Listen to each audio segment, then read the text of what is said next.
Ever wonder what truly gets you going? What pushes you to achieve, to connect, to just keep going? We're going on a deep dive today into the fascinating world of motivation, but not just the surface level stuff. Yeah. We're talking the theories, the studies, the real why behind what makes us tick. And it might surprise you, actually, how these theories, they're not just academic jargon, Right. They've actually shaped workplaces, leadership styles, even how we understand things like incentives and rewards. Yeah, it's really interesting. We're going to be talking about 8 major motivational theories. Okay. And to make this really stick, we've got real-world examples for each. Love it. To kick things off, imagine someone, let's call her Sarah. She got this big presentation coming up, a chance for a promotion. Oh. But she is running on fumes, like barely slept, surviving on coffee. Oh, I've been there. This is where our first theory comes in. Maslow's hierarchy of needs. A classic. It is a classic. Yeah. And there's a reason why it's often shown as this pyramid, right? Visuals help. They do. So at the base of this pyramid, those foundational needs, you've got those physiological things, food, sleep, the things that our friend Sarah, in this example, is running low on. The essentials. Yes. And until those are met, it's hard to focus on anything else, let alone like a presentation where you're supposed to be wowing people. Forget about it, yeah. Yeah, you're not going to be at your best. Not even close. So no matter how much Sarah wants that promotion, Yeah. those basic needs come first. But once those are in check, then she can start thinking about the next level, safety and security. Exactly. So in Sarah's case, maybe that's job security. Knowing that even if the presentation doesn't go perfectly, her job isn't on the line. And this sense of stability, this feeling of security, it lets her then focus on those higher needs, things like belonging, love, Which in a workplace could look like strong team relationships, Yeah. right? Feeling supported by your colleagues, Yeah. right? Not just fitting in, but genuinely feeling a part of something. It makes a huge difference. And this ties into what companies, even back in like the post-World War II era, were starting to realize. Like, take Ford Motors. They offered competitive wages, right? Hitting those basic needs. Sure. But also job security. And to tap into those esteem needs, they offered this clear path for promotions. So it wasn't just about keeping workers happy. It was about understanding what motivated them to perform better, to stick around.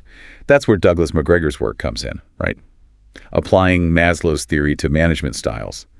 Theory X versus Theory Y. Ah, yes. The classic management dilemma. It is. So tell me about these two theories. All right, so think of it this way. A Theory X manager, right? They just assume, that employees inherently dislike work, that they need constant supervision. Now, Sarah, if she had this type of manager, she'd probably feel micromanaged, her creativity totally stifled. This approach, it often just overlooks those higher level needs on Maslow's pyramid. Not exactly setting the stage for like amazing presentations. No. Let alone a thriving Sarah. Right. So what's the alternative? Theory Y to the rescue? Theory Y. The managers who subscribe to Theory Y, they flip the script. They see the potential for employees to be naturally motivated, to even, get this, find work enjoyable. Yeah. Imagine Sarah with a manager who empowers her, trusts her to take ownership of this presentation. This approach, it aligns with those higher needs on Maslow's pyramid, like self-actualization, that drive to, reach your full potential. Okay, so far we've got those essential needs, right? And then the management styles that can either fuel or, extinguish them. Big time. But what about the work itself? This is where Herzberg's two-factor theory comes into play, right? Ah, Herzberg. He was onto something. This theory dives into what truly satisfies us at work, and it's not always what we think. Okay, I'm intrigued. He distinguishes between hygiene factors and motivators. So think of those hygiene factors as like the basics. Your salary, your work environment, company policies. If those are bad, you're miserable.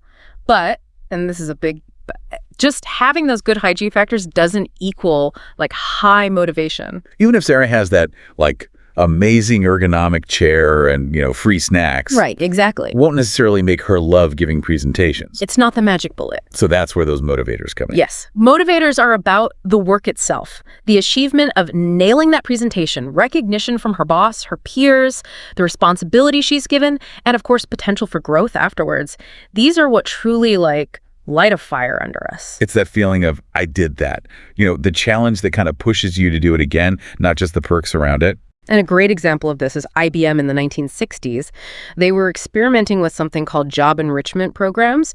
So instead of just focusing on those hygiene factors, right, they gave their employees more responsibility, they recognized their achievements, they really tapped into those motivators. So they were essentially saying, let's give these employees something to really be proud of. But did they just like throw them in the deep end with all this responsibility, or were there systems in place to support that? It was about finding that balance. They made sure those hygiene factors were solid, fair wages, good working conditions, but then they layered on those opportunities for growth, chances to lead projects, things that really engage the employees. And they weren't afraid to recognize those achievements. Think about it. You work hard, you get acknowledged, you feel valued, you're way more likely to, bring that A game again. Absolutely. It's not just about doing the work. It's about like feeling that impact. Yeah. But you mentioned those accountants and engineers that Herzberg studied. They weren't exactly jazzed about, ping pong tables and casual Fridays. Yeah. Their satisfaction was tied to the work itself. Exactly. What he found was kind of fascinating. Those professionals felt most satisfied when they experienced a sense of accomplishment, had opportunities for advancement, felt challenged by the work itself. Company policies, while important, didn't have that same impact on their overall satisfaction. It really highlights that distinction, right, between what prevents dissatisfaction and what truly drives us to excel. So we've got those fundamental needs, the management styles that can either fuel or, extinguish them, and then those motivators tied to the work itself.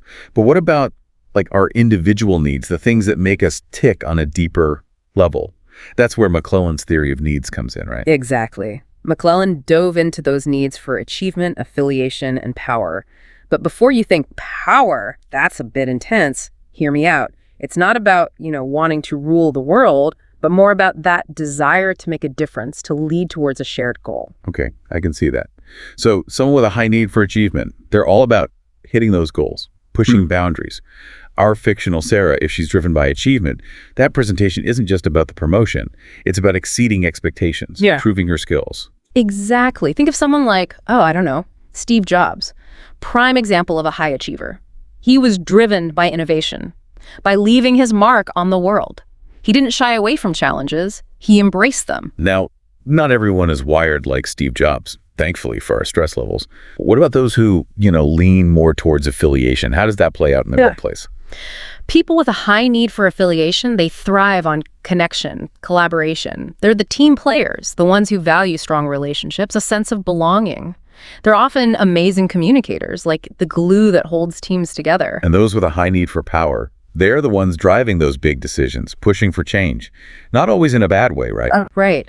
McClelland found that the most effective leaders often possess a high need for power, but it's paired with a strong sense of responsibility.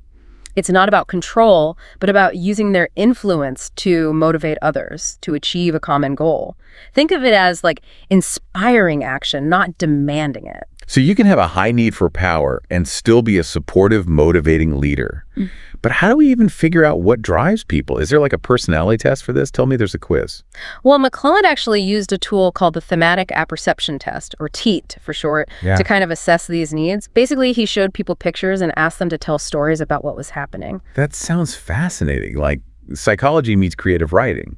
But how does that reveal someone's like hidden motivations? By analyzing the themes, the characters, the way people interpret these like ambiguous images, you can get a glimpse into their underlying needs, their motivations. It's like a window into their subconscious. And what's even more interesting is these needs can often predict career success. Someone with a high need for achievement, they might thrive in like a fast-paced startup environment, while someone with a high need for affiliation might excel in a role that involves a lot of teamwork and collaboration. It's all about finding the right fit. Makes sense. Now, you mentioned something earlier about expectations and rewards. That has to be expectancy theory, right? I feel like I hear about that one a lot, but never really grasped the full picture. You're spot on. Developed by Victor Vroom, expectancy theory basically boils down to this. You're more likely to be motivated if you believe your effort will lead to positive outcomes. That effort-reward connection. Okay, so it's not just about wanting something. It's about believing you can actually achieve it and that the reward is actually worth the effort. Exactly. And Vroom, he breaks this down into 3 core components: expectancy, instrumentality, and valence. Think of them like ingredients for that motivation recipe. Okay, I'm ready to bake up some motivation. Hit me with those ingredients. First up, we got expectancy. It's that belief that your effort will actually translate to better performance. Let's go back to Sarah. If she doesn't believe she can deliver a killer presentation, no matter how much effort she puts in, her motivation is going to be pretty low. Makes sense. Why bother if you don't think you can succeed? Right. So let's say Sarah is confident in her skills. She believes she can nail this presentation if she puts in the work. That's where instrumentality comes in, right? Exactly. Instrumentality, that's the link between performance and reward. It's about trusting that if you do a great job, you'll be recognized, rewarded, or who knows, maybe even promoted. It's about believing that the system actually works. What's about having faith that if Sarah delivers an amazing presentation, she'll actually be in the running for that promotion? But even with that belief, there's still one more piece to this puzzle, right? Valence. Exactly. Valence is all about how much you value the reward being offered. If the reward doesn't resonate with you, it doesn't matter how high your expectancy or instrumentality is, your motivation will still be low. So let's say the reward for this amazing presentation is a slightly nicer stapler. Not exactly motivating for Sarah, even if she knows she could do a great job and the company always delivers on its promises. Exactly. The reward has to be something you actually care about. So if that promotion is something Sarah deeply desires, then her valence is high, and coupled with high expectancy and instrumentality, she's going to be incredibly motivated. It's like those loyalty programs that offer rewards completely unrelated to what you actually buy. Not very motivating. Right. Who needs more socks? It's like they say, you can't be motivated by someone else's idea of a good time. Exactly. A gift card to a sporting goods store when you'd rather be, I don't know, at the opera. Not exactly going to light that fire. Definitely not. So this whole idea of what really motivates us, what gets us going from the inside out, that brings us to self-determination theory, right? Yes, a good one. This one, I'll be honest, it feels a little self-explanatory, but I'm sure there's more to it than meets the eye. There always is. This theory, developed by Deci and Ryan, it dives into intrinsic motivation, that drive that comes from within, the joy of the task itself. Think about those times you get so engrossed in something you completely lose track of time. That's intrinsic motivation in action. Okay, I can definitely relate to that, especially when a project really grabs my attention. You know, it's like the rest of the world just fades away. But how does this theory explain why that happens for some tasks, but not for others? Well, self-determination theory argues that our level of intrinsic motivation, it's directly tied to how well three basic psychological needs are being met. Okay, lay it on me. Autonomy, competence, and relatedness. Those sound like pretty essential needs, not just for the workplace, but for life in general. Break those down for me. Let's start with autonomy. So autonomy, that's that feeling of control over your own actions, your own choices. Think about Sarah again, our presentation superstar. If she's given the freedom to, craft her presentation style, to incorporate her own ideas, her autonomy is being nurtured. But if it's totally micromanaged, every little detail dictated to her, that sense of ownership, that intrinsic motivation, it takes a hit. So it's not just about being told what to do, it's about having a say in how you do it. What about competence? How does that factor into feeling intrinsically motivated? Competence is the need to feel capable, effective in what you do. It's that sense of mastery, that feeling of, I'm good at this and I'm always learning and growing. Back to Sarah. If she's given opportunities to develop her presentation skills, receive constructive feedback, her sense of competence, it gets a boost. So it's like that continuous improvement loop, right? You feel good about what you're doing, but you also know there's always room to learn and grow. Exactly. And finally, we have relatedness. The need to feel connected to others, to feel a sense of belonging, of purpose within a group. For Sarah, this might look like having supportive colleagues, a manager who values her contributions, a team she feels connected to. That sense of community can be so powerful, especially in the workplace. But how do these needs actually translate to being, more motivated, more productive? Well, Deci and Ryan, they found that when those needs, autonomy, competence, relatedness, when they're met, our intrinsic motivation, it goes way up. But when these needs are stifled, we become way more reliant on those external rewards to stay motivated, which, let's be honest, isn't always sustainable in the long run. It's like those hamster wheels, you got to keep running just to stay in the same place. And who wants to live like that? Not me. So it's about creating that environment where people are naturally driven to do their best work, not because they're chasing a carrot on a stick. Didn't Google kind of crack the code on this whole intrinsic motivation thing? They're definitely known for it. Think about their 20% time. Employees get to dedicate a chunk of their week to personal projects, things they're passionate about. Oh yeah, I've heard of that. That taps right into autonomy. And then they've got tons of those skill-building programs fostering that sense of competence. And their emphasis on open communication and collaboration, that's relatedness in action. It's no wonder they attract top talent. But I'm also remembering that study you mentioned, the one with the puzzles, where those who were paid to solve puzzles were actually less likely to keep playing with them in their free time. Oh, DeC's 1971 study, that one was a real head-scratcher, literally. It showed that sometimes that external reward, it can actually undermine the intrinsic joy of the task itself. It's like, wait, I was doing this because I loved it, not for the money. Exactly. Such a powerful insight. So how do we tap into that intrinsic motivation, especially if those external rewards aren't always the answer? This is where goal setting comes in, right? 100%. Locke and Latham, the masterminds behind goal-setting theory, they really hit on something powerful.